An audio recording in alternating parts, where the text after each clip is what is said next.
Yes, the Durango now has the soul of a Hellcat, but it's only on loan. The Hellcat Durango will be a single model year run. When we turn the order books over to the 22 model year, the Durango Hellcat will be gone. So you've only got one shot. All right, guys, so welcome back. Thank you for hanging out, spending a few moments here with me. If you're new, definitely make sure you hit that subscribe button. I really do appreciate it. Now, Dodge just dropped the last teaser of this last call model.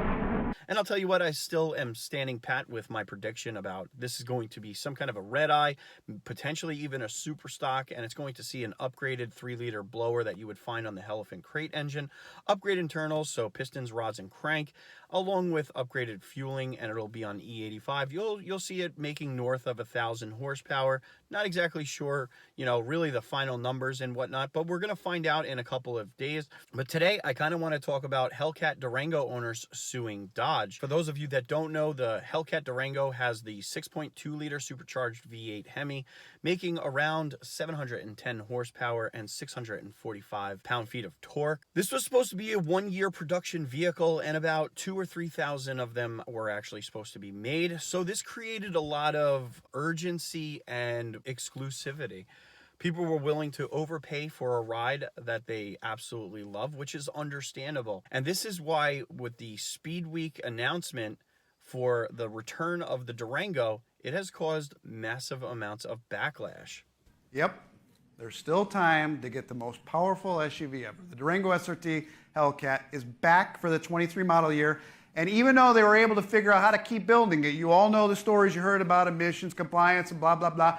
It is not detuned. Still 710 horsepower, 645 pound-feet of torque, and still the best-in-class towing, and most importantly, it's the most badass SUV you can buy, period.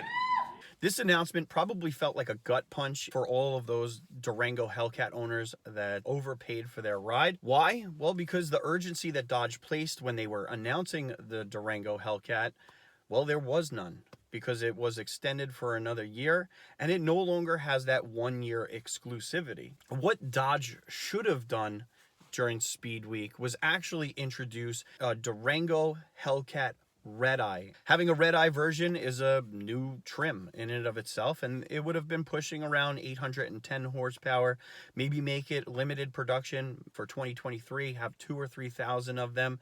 And that would have just completely absolved them from the situation that they're currently in. And I believe that the Durango Hellcat owners do have a case against Dodge. Instead, Dodge has decided to milk every dollar out of their loyal fan base. The 23 model year Chargers and Challengers will be the last of the Hemi-powered L cars that we build.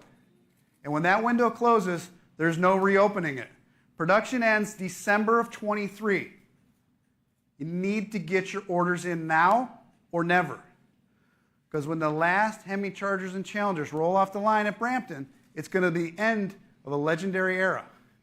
Overpriced sticker packages that represent historical Mopar past trims, very low effort ideas and packages branded as something special. What made Dodge great was a few things. Number one is it was supposed to be affordable performance for the average person by giving them 2- and 4-door options for people like myself. They're young enough to enjoy horsepower, but not old enough to want to be in an Oldsmobile, okay? It's big enough to carry the family in, go on road trips, but then also to have some weekend warrior stuff and have a little bit of fun.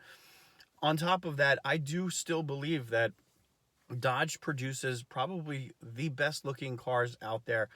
I cannot tell you how much I absolutely love the wide body Charger. It is just the sexiest looking thing out there. You have the Challenger and the Durango, just gorgeous cars. And each time that I see them on the street, I always check them out. Not only that, but also to the interior. Okay, it's very spacious. If you've ever driven some other sports cars, you'll notice it's very cramped and crowded, and a lot of the other people that are in the car with you are not as comfortable. On top of that, they're very easily modified and building power with. I believe that Dodge has lost touch with what made them relevant again. They made very silly decisions back in the late 80s and 90s, and we're seeing it today. Hearts melt. Pulses race. This phenomenon goes by the name of Daytona. The brand new front-wheel drive Dodge Daytona. Yeah. We just went all electric. Guilty as charged. But we still have our rights. The right to remain loud. The right to be irrational. The right to break form and push people's buttons. We have the right to dodge convention. See what I did there?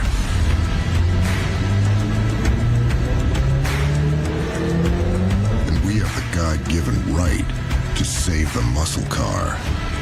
So go ahead, sentence us to life without reason, and throw away the keys. We don't need keys where we're going. All muscle, all electric. Be prepared for even more excitement per mile, more heartbeats per minute. Dodge Daytona. Dodge, setting new standards of performance. So I'll let you guys know what happens with the lawsuit and how the Durango Hellcat owners make out. I'll do some kind of a follow-up video, and I do believe that they have a right to be upset. If you're going and you're paying top dollar for a Durango Hellcat with the assumption that there's only 1 year of production and there's only going to be 2,000 or 3,000 of them, you know, you're buying it with the assumption and believing that Dodge is going to hold their end of the bargain. And when they go ahead and say there's going to be another year of this, it severely diminishes the value of what you really just paid a lot of money for. And that in and of itself is just no good. The decisions that Dodge have been making the last couple of years has been very questionable. And I believe that Dodge is simply cashing out. They are trying their best to just milk their customer base and maximize their profits. And really, that's just part of business, you know?